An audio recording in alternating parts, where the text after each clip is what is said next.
আসসালামু আলাইকুম ভাই। দেখেন, আজকে দাউদকান্দি বাজার থেকে 200 টাকা দিয়ে একটা তরমুজ আনছি।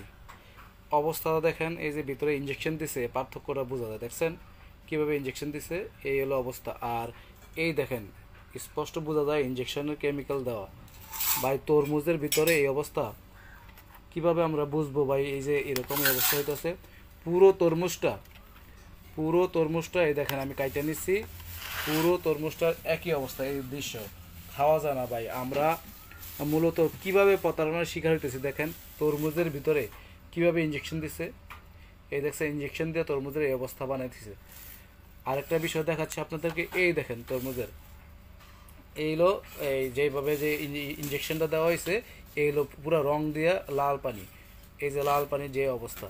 আর এই যে উপরের অংশটা দেখতেছেন, যেটা হালকা একটু ভালো আছে। পুরো তরমুজের অবস্থা ভাই, কাইটটা ফালাই দিছি।